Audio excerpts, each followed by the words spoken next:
আজকে বেশ কয়েকটা ইস্যু নিয়ে আলাপ করব, তার আগে একটা সুসংবাদ দেই, তাই না? মেলা দিন সুসংবাদ পাই না। প্রফেসর ইউনূসের নামে নাকি কেউ কটূক্তি করেছিল, তাই মামলা করে দিছে। সবাই বলেন আলহামদুলিল্লাহ। আওয়ামী লীগ কি স্ট্র্যাটেজি নিছে জানেন? তারা যেভাবেই হোক প্রফেসর ইউনূসের সরকারের ঘনিষ্ঠ হওয়ার চেষ্টা করবে। ঘনিষ্ঠ হইয়া তারা তাদের যে পজিশনগুলো ছিল প্রশাসনে, সেই পজিশনগুলো রক্ষা করার চেষ্টা করবে। মানে লাল মিয়ারে সোনা মিয়া বানাবে, আর সোনা মিয়ারে লাল মিয়া বানাবে।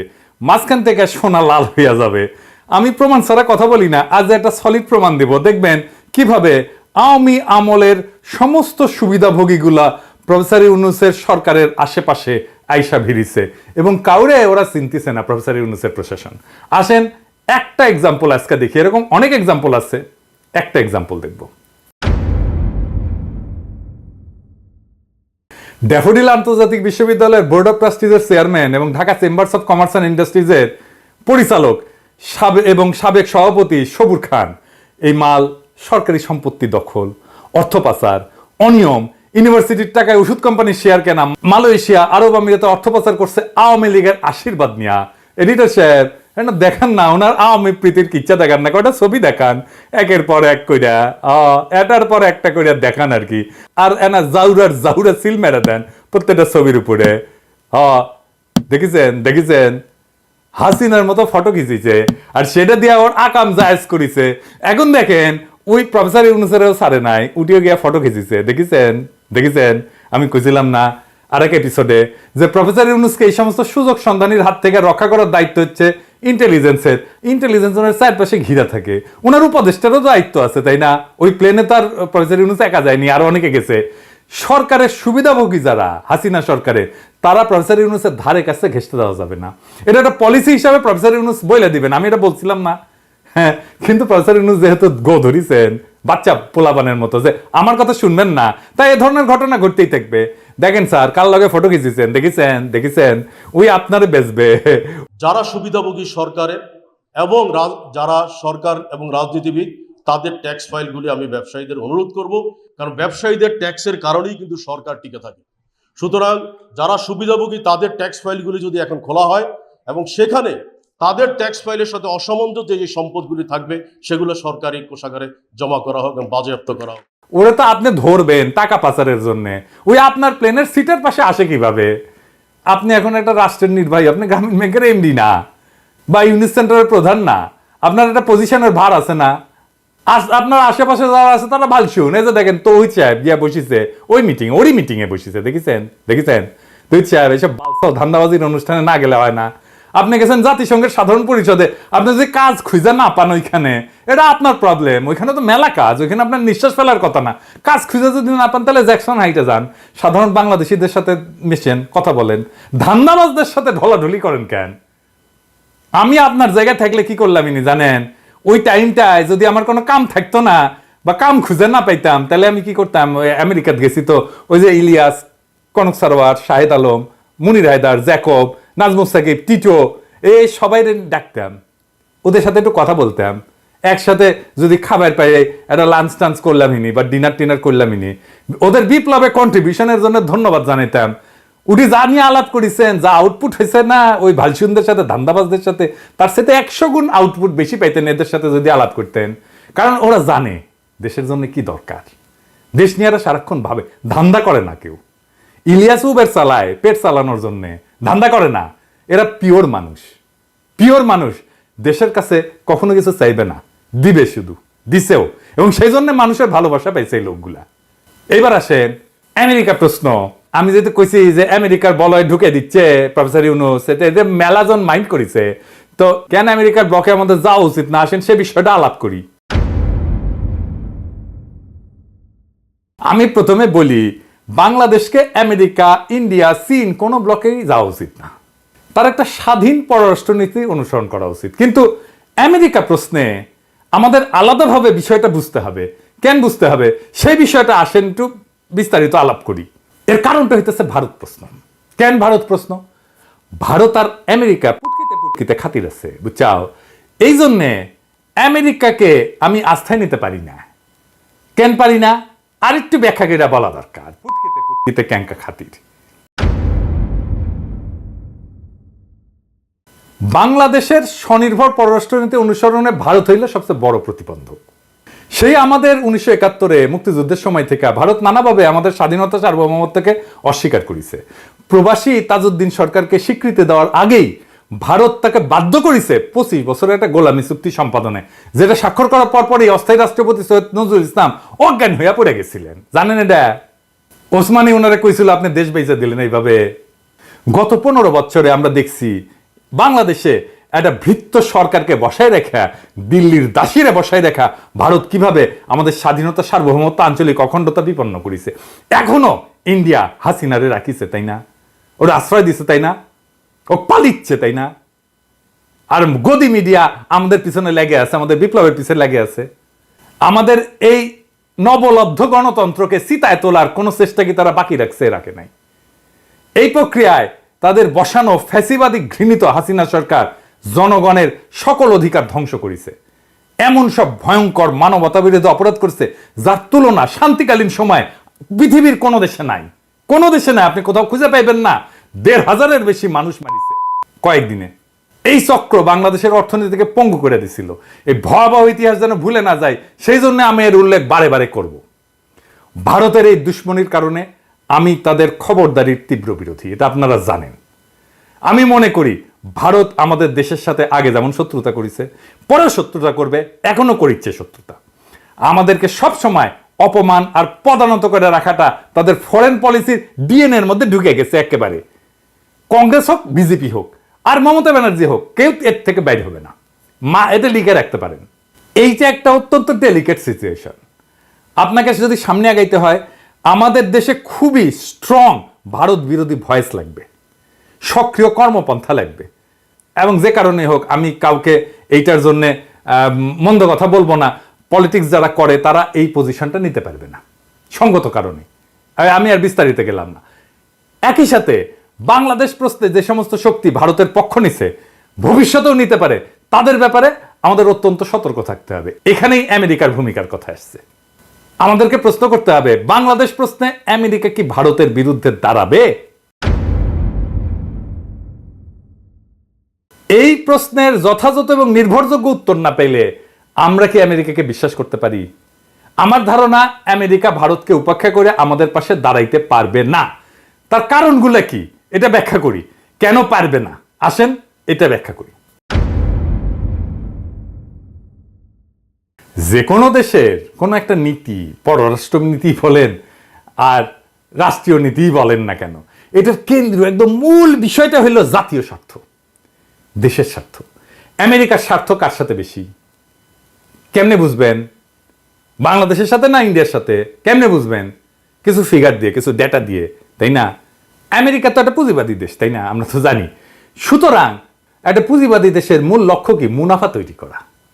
আজকের দুনিয়া সব দেশের জন্য এটা প্রধান বিষয়। 2022 সালে আমেরিকা এবং ভারতের মধ্যে বাণিজ্যের পরিমাণ কত ছিল জানেন? $191 বিলিয়ন। একই বছর আমেরিকার সাথে বাংলাদেশের বাণিজ্যের পরিমাণ ছিল $14 বিলিয়ন মাত্র। ভারতে আমেরিকার রপ্তানি ছিল $78 বিলিয়ন, মানে আমেরিকা যেটা রপ্তানি করে ভারতে। বাংলাদেশে আমেরিকার রপ্তানি ছিল $3 বিলিয়নেরও কম, 3 বিলিয়নেরও পৌঁছাতে পারে নাই। 2022 সালে ভারতে আমেরিকার সরাসরি বিনিয়োগ ছিল $46 বিলিয়ন। আর ওই বছর বাংলাদেশে আমেরিকার সরাসরি বিনিয়োগ ছিল $0.5 বিলিয়ন। আধা ফুটে পয়সাও দাম দেয় না আপনারে। এখন আপনারাই বলেন, আমেরিকার অধিক মুনাফা কার সাথে? বাংলাদেশের সাথে না ইন্ডিয়ার সাথে? ভারতের এত বড় রপ্তানি আর বিনিয়োগের বাজার বিসর্জন দিয়া আমেরিকা বাংলাদেশের সাথে থাকবে, এই চিন্তা আপনি কেমনে করবেন? ধুর পটান আমাদেরকে, আমরা বুঝি না। আমেরিকা কখনো আপনারে পাত্তা দিবে? কখনো ভারতের উপরে দিবে না। ভারত যেটা বলবে সেটা আমেরিকা মাইনা নেবে, এটা লিখে রাখেন। 2 নাম্বার, ইন্দো প্যাসিফিক অঞ্চলে চীনকে ঠেকানোর জন্য আমেরিকার নেতৃত্বে একটা কোয়াড হয়েছে না, জোট হয়েছে না? ওইটাতে ভারত অন্যতম সদস্য না? সদস্য তো। আমেরিকান প্রেসিডেন্টের ইন্দো প্যাসিফিক একটা কৌশলপত্র আছে, ওখানে কি বলছে জানেন? মানে ইংরেজিতে কইছে যে a like minded partner and leader in South Asia. ইংরেজি যেহেতু কইছে ঠিকই কইছে, তাই না? তো অর্থাৎ এটার মানে হইতেছে যে সমভাবাপন্ন মিত্র এবং দক্ষিণ এশিয়ার নেতা এবং কোয়াডের চালিকা শক্তি ভারত। এবং ওই কৌশলপত্রের অ্যাকশন প্ল্যান, একটা প্রধান অ্যাকশন হইল support India's continued rise and regional leadership. তার মানে হইতেছে ভারতের যে ক্রমাগত উত্থান এবং আঞ্চলিক নেতৃত্বকে সহায়তা করা। এটা লিখিত পরিতরে ভাই, প্রেসিডেন্টের ডকুমেন্ট, আমেরিকান প্রেসিডেন্টের ডকুমেন্ট। দেখেন, এইটা হইল ভারতের প্রতি আমেরিকার শীর্ষস্তম স্তরে সরকারি নীতি। আমেরিকান প্রেসিডেন্টের এই কৌশলপত্রে বাংলাদেশের নাম খুঁজে পাবেন? খুঁজেন, পাবেন না। আমি পাই নাই, আপনারা পাইলে জানায়েন। এরপরেও কি কেউ ভাববেন যে ভারতের বিপক্ষে আমেরিকা বাংলাদেশের পক্ষ নেবে? তৃতীয়ত, আমেরিকায় ভারতের যে হিন্দুত্ব লবি, সেটাকে ইসরায়েলি লবির কাছাকাছি শক্তিশালী মনে করা হয়। আমরা কিন্তু খুব একটা এই বিষয়ে সচেতন না। এই হিন্দুত্ববাদী লবির চাপে ক্যালিফোর্নিয়ার গভর্নর বর্ণ প্রথা, এটা ক্যালিফোর্নিয়ার সংসদে নিষিদ্ধ করার সিদ্ধান্ত নিয়েছিল, ওইটাতে স্বাক্ষর করতে পারে নাই। এই যে অ্যান্ড্রু ককবার্নের যে প্রবন্ধ, এটাতে কয়েকটা গুরুত্বপূর্ণ ঘটনা এবং তাদের কার্যক্রমের বিশদ বিবরণ আছে, যা আমেরিকায় হিন্দুত্ববাদী লবির উত্থান এবং তার রাজনৈতিক সামাজিক প্রভাব তুলে ধরছে। এর মধ্যে কয়েকটা আমি এখানে উল্লেখ করি। যে এখানে দেখানো হয়েছে যে কিভাবে হিন্দুত্ববাদী সংগঠনগুলো, যেমন Hindu American foundation HAF, American রাজনৈতিক মহলে প্রভাব বিস্তারে সক্রিয়। তারা মার্কিন রাজনীতিবিদদের সাথে সংযোগ স্থাপন করে এবং তাদের কাছে ভারতের হিন্দুত্ববাদী এজেন্ডা তুলে ধরে। এইসব সংগঠন মার্কিন নীতি নির্ধারকদের প্রভাবিত করার চেষ্টা করে। যেমন তারা ভারতে মুসলিম সম্প্রদায়ের উপরে নির্যাতন এবং কাশ্মীর ইস্যুতে তারা মার্কিন নীতি নির্ধারকদের প্রভাবিত করার চেষ্টা করে যেন তারা ভারতের মুসলিম সম্প্রদায়ের উপর নির্যাতন এবং কাশ্মীর ইস্যুতে নীরব থাকে। 2 নাম্বার, 2014 সালে মোদির আমেরিকা সফরের কথা উল্লেখ করা হয়েছে এখানে। ওইখানে হিন্দুত্বপন্থী আন্দোলনের জন্য একটা গুরুত্বপূর্ণ মাইল ফলক হিসেবে বিবেচনা করা হয়। মোদি যখন প্রধানমন্ত্রী নির্বাচিত হয়, তখন তার উপরে 2002 সালে গুজরাট দাঙ্গায় জড়িত থাকার অভিযোগে আমেরিকার কিন্তু ভিসা নিষেধাজ্ঞা ছিল। কিন্তু প্রধানমন্ত্রী হওয়ার পর মোদি আমেরিকা সফর করতে সক্ষম হয় এবং ভারতীয় আমেরিকানদের মধ্যে ব্যাপক সমর্থন পায়। এবং তার ওই সফরের সময় নিউ ইয়র্কে ম্যাডিসন স্কোয়ারে তার জনসভা ছিল উল্লেখযোগ্য, যেখানে আমেরিকার রাজনৈতিক ব্যক্তিত্বরা উপস্থিত ছিলেন এবং তাকে সমর্থন জানাইছিলেন। এই প্রবন্ধে বিশেষভাবে উল্লেখ করা হয়েছে যে কিভাবে হিন্দুত্ববাদী লবি কাশ্মীরের স্বায়ত্তশাসন বাতিলের এই যে অনুচ্ছেদ 370, এটার পরিপ্রেক্ষিতে আমেরিকায় ভারতের অবস্থানকে সমর্থন জানাইতে সক্রিয় ভূমিকা নিয়েছিল। 2019 সালে ভারতের বিজেপি সরকার কাশ্মীরের বিশেষ মর্যাদা বাতিল করছিল না, মনে আছে না? তারপরে এই লবি মার্কিন রাজনীতিবিদদের প্রভাবিত করতে সচেষ্ট হয় যেন তারা ভারতের এই পদক্ষেপের সমালোচনা না করে এবং এই বিষয়টাকে ভারতের আভ্যন্তরীণ বিষয় হিসেবে দেখে। এই প্রবন্ধে আরো দেখানো হয়েছে যে কিভাবে হিন্দুত্ববাদী লবি ভারতে মুসলমানদের উপরে নির্যাতনের ঘটনাগুলোকে নিয়ে আন্তর্জাতিক সমালোচনা বন্ধ করার চেষ্টা করছে। ভারতে গোহত্যার অভিযোগে মুসলিমদের উপরে হামলা যেগুলো হয় না এবং নাগরিকত্ব সংশোধনী আইনের মতো মানে CAA এর মতো বিতর্কিত আইনের কারণে যে সমালোচনা বাড়তে থাকে, কিন্তু এই লবি মার্কিন রাজনীতিবিদদের প্রভাবিত করে যেন তারা ভারতের সমালোচনা না করে, বরং ভারতের সাথে সম্পর্ক মজবুত করার দিকে মনোনিবেশ করে। এবং এইভাবে ইন্ডিয়াতে হিন্দুত্ববাদী সংগঠনগুলো আমেরিকায় তাদের রাজনৈতিক সামাজিক প্রভাব বিস্তার করছে এবং একই সাথে ভারতের হিন্দু জাতীয়তাবাদী এজেন্ডাকে বৈশ্বিক মঞ্চে তুলে ধরছে। এখন বলতে পারেন যে ওইখানে তো বাংলাদেশের অভিবাসীরা আছে, বাংলাদেশের অভিবাসীদের আমেরিকার রাজনীতিতে বস্তুত কোনো প্রভাব নাই। এটা শুনতে খারাপ লাগবে, কিন্তু আসলে নাই। আমেরিকার বিভিন্ন স্থানে উল্লেখযোগ্য বাংলাদেশি থাকলেও তারা রাজনৈতিকভাবে সংগঠিত হয়ে উঠতে পারেন নাই। তাই এই হিন্দুত্ববাদী লবির সাথে তুলনা করার কোনো প্রশ্নই ওঠে না। এই লবির শক্তি এবং তার নেতিবাচক প্রতিক্রিয়ার কথা ভাইবা আমেরিকার অধিকাংশ রাজনীতিবিদ বাংলাদেশের পক্ষ নিয়ে ভারতের বিরুদ্ধাচারণ করবে না, এটা লিখে রাখতে পারেন। এখন আপনারাই বলেন, বাংলাদেশ প্রশ্নে আমেরিকার উপরে ভরসা রাখা যায় ভারতের এইরকম রোলের ওপরে? তা আমি তো রাখতে পারতেছি না। আমার মনে হয় যে কোনো বুঝমান মানুষ এটা রাখতে পারবে না। তবে বিশ্ব রাজনীতিতে শেষ কথা বললে তো কিছু নাই, তাই না? গত 1 বছরে ভুটান ছাড়া দক্ষিণ এশিয়ার বাকি রাষ্ট্রগুলোতে ভারতের নীতির চরম বিপর্যয় ঘটছে। আমেরিকা যে আশা করছিল ভারত দক্ষিণ এশিয়ার নেতৃত্ব দেবে, সেটা ভুল প্রমাণিত হয়েছে। উল্টা এই অঞ্চলে ইন্ডিয়া আউট এখন প্রায় চূড়ান্ত। এই অবস্থায় আমেরিকা হয়তো তার নীতি পর্যালোচনা এবং পুনর্বিন্যাস করতে পারে এবং এই প্রক্রিয়ায় বাংলাদেশ সহ অন্যান্য দক্ষিণ এশীয় দেশগুলোর সাথে তারা আরো সরাসরি সম্পর্ক স্থাপনের প্রয়োজনীয়তা অনুভব করতে পারে। আমি এই সম্ভাবনাকে অতিরিক্ত গুরুত্ব দিতে চাই না, কারণ আমি যে কারণগুলো বললাম তাতে আমেরিকার উপরে ভারতের যথেষ্ট প্রভাব আগামীতেও বিদ্যমান থাকবে। এই কারণেই ডোনাল্ডকে দিল্লি হয়ে ঢাকা আসতে হয়, বুঝো নাই? এই জন্যে। তবুও তর্কের খাতিরে যদি ধৈরাও নি যে আমেরিকা বাংলাদেশের সাথে আরো নিবিড় সরাসরি সম্পর্কের উদ্যোগ নিবে, তাইলে আমাদের দুই কান কথা আছে। কি কথা? তাইলে আমি আমেরিকাকে বলবো যে আমাদেরকে দক্ষিণ কোরিয়া বা দ্বিতীয় বিশ্বযুদ্ধের পর জার্মানিকে যেরকম ডিল দিছিলেন, আমাদেরকে ওইরকমকে ডিল দিতে হবে। তাইলে আমরা বাধা দিব না। আপনারা তো চীন থেকে বিশাল পরিমাণে বিনিয়োগ সরাই নিচ্ছেন অন্যান্য দেশে, তাই না? তো বাংলাদেশে তার একটা বড় অংশ নিয়ে আসেন। আমরা জিন্দাবাদ দিব, আমেরিকা জিন্দাবাদ। আমাদের তরুণদের মেধা এবং বীরত্ব তো সারা দুনিয়া দেখছে, তাই না? আপনারাও দেখেছেন। আগামী দিনের যে প্রযুক্তি ভিত্তিক যে বিশ্ব অর্থনীতির উন্মেষ ঘটছে, তারাও যেন সফলভাবে অংশ নিতে পারে, তার জন্যে অ্যাকশন প্ল্যান করেন। আপনারা সরাসরি এবং আপনাদের মিত্রদের মাধ্যমে আমাদের অবকাঠামোতে বিনিয়োগ করেন, যাতে আমরা একটা বিশ্বমানের লজিস্টিক ব্যবস্থা দ্রুত গড়ে তুলতে পারি। আমাদের সামরিক বাহিনীর শক্তি এবং সামর্থ্য যথেষ্ট পরিমাণে বৃদ্ধি করার একটা কার্যকর কর্মসূচি আমাদের সাথে বৈশাখ প্রণয়ন করেন এবং বাস্তবায়ন করেন। এই কাজগুলো করতে আপনাদের খুব বেশি যে খরচা হবে তা কিন্তু না, বরং একটা দ্রুত বর্ধনশীল বাংলাদেশ আপনাদের বাণিজ্য এবং বিনিয়োগের উল্লেখযোগ্য একটা ডেস্টিনেশন হতে পারে। আমাদের মুক্তিযুদ্ধের সময় আমাদের গড়ায় এশিয়ায় আমেরিকার অন্যতম মিত্র দক্ষিণ কোরিয়ার গড়ায় থেকে খুব একটা কম ছিল না। আজ তারা কোথায় উঠে গেছে, আর আমরা 90 দশকে উঠতি এশিয়ান টাইগার হিসেবে স্বীকৃতি পাইছিলাম। গত 15 বছরে হাসিনার দুর্নীতি আমাদের প্রবৃদ্ধির 2 থেকে 3% খাইয়া ফেলছে প্রত্যেক বছরে। এইরকম দুর্নীতি না থাকলে আমরা ডাবল ডিজিট গ্রোথ করতাম সহজেই। ভেবে দেখেন, বিশ্বের 8ম জনবহুল এই দেশটা আগামী 10 বছরে কোথায় চলে যেতে পারে। তাতে আমাদের লাভ তো বটেই, আমেরিকারও লাভ। আমেরিকা আমাদের এই অভিযাত্রার সঙ্গী হইলে আমরা নিশ্চয়ই তাকে স্বাগত জানাবো। আমেরিকাকে বলবো, ভারতের প্রবল চাপের সামনে আপনারা স্থির হইয়া দাঁড়ায় থাকতে পারেন নাই। গত নির্বাচন এটা প্রমাণ। আমাদের অনেক আশা দিয়া শেষ পর্যন্ত হাত ছেড়ে দিছিলেন। আমরা এত জীবন, এত রক্ত, এত অশ্রু বিসর্জন কইরা গণখুনি হাসিনা এবং তার প্রভু ভারতকে হটাই দিলাম।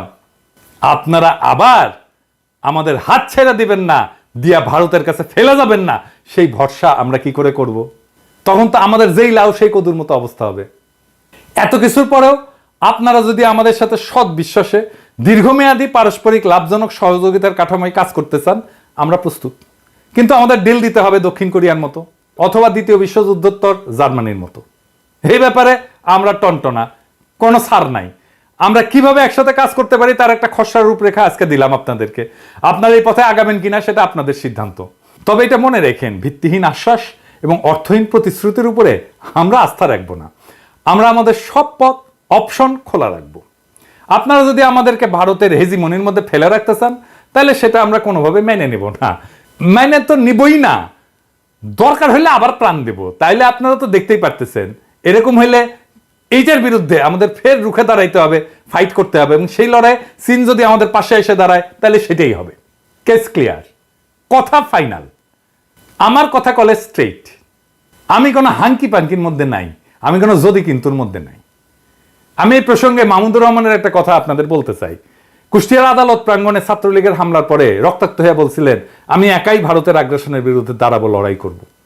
এই লড়াই কিন্তু উনি একা করেন নাই। এই লড়াইয়ে যে দ্বীপ তিনি জ্বালায় গেছিলেন, সেটা দাবানল হয়ে ছড়ায় গেছে সারা দেশে। আমেরিকা যদি মনে করেন সামে সিকনে আপনাদের এজেন্ডা বাস্তবায়ন করে ফেলবেন, তাহলে মনে রেখেন সেই স্বপ্ন দুঃস্বপ্নে পরিণত হবে। আমি এপিসোডগুলোতে একটা শহীদের গল্প বলি। আজকে যে গল্পটা বলবো সেটাও খুব মহাকাব্যিক গল্প, খুবই বেদনার গল্প। আসেন সেই গল্পটা শুনি। পুলিশের সন্তানের রক্ত আর আমাদের সন্তানের রক্ত এই বিপ্লবের মাটিতে আজ একাকার। বিপ্লবের মঞ্চে রাজারবাগের উপপরিদর্শক ময়নাল হোসেনের ছেলের রক্তও একাকার হয়ে গেছিল। আমরা পুলিশকে অনেক সময় শত্রু বলে মনে করি। হারুন, মনিরুল, বিপ্লবদের দেখেই এই ধারণাগুলি আমরা গড়ে তুলি। কিন্তু এই বিপ্লবের আর এক প্রান্তে ময়নালের মতো পুলিশ কর্মকর্তাও আছেন, যাদের সন্তানও সেদিন শহীদের তালিকায় নাম লিখিয়েছিল। সেদিন ছিল শনিবার। ঢাকা মেডিকেল কলেজ হাসপাতালের ওয়ার্ডগুলোতে ময়নাল হোসেন আর তার স্ত্রী ছোটাছুটি করছিলেন। হাতে তাইমের ছবি। তাইম ময়নাল হোসেনের ছেলে। কেউ কি দেখেছে তাদের 17 বছরের ছেলেকে? ঘুরছিলেন, ছুটছিলেন, হতাহতের তালিকায় নাম খুঁজছিলেন। কিন্তু যখন একজন সাংবাদিক ছবি দেখে মর্গে খুঁজতে বললেন, তখন তাদের দৌড় থামলো না, সেই দৌড়ে চলে গেলেন লাশ ঘর পর্যন্ত, মর্গে। যখন মর্গের দরজা খুলল, তারা দেখলেন তাইম ছররা গুলিতে রক্তে ভেজা দেহ নিথর হয়ে শুয়ে আছে। ময়নাল স্তব্ধ হয়ে দাঁড়িয়ে গেলেন, আর তার স্ত্রী চিৎকার করে উঠলেন, ও আল্লাহ, আমার পোলারে কে মারলো? তুই আমারে না বইলা কেন বাইর হয়েছিলি? এতদিন যে ছেলেকে আটকে রাখতে পারেননি, তাকে হারিয়ে ময়নাল তখনও বলছিলেন, স্যার, আমার ছেলেটা মারা গেছে, বুলেটে ওর বুক ঝাঁঝরা হয়ে গেছে, স্যার, আমার ছেলে নেই। ময়নালের চোখে অশ্রু, আর সেই অশ্রুতে প্রশ্ন, একজনকে মারতে কতগুলো গুলি লাগে স্যার? তাইম ছিল তাদের সন্তান, যেমন ছিল আমাদের। ময়নালের তাইম আজ শহীদি কাফেলার অবিনাশী নাম। বিপ্লবোত্তর বাংলাদেশে পুলিশকে আর শত্রু মনে করবেন না।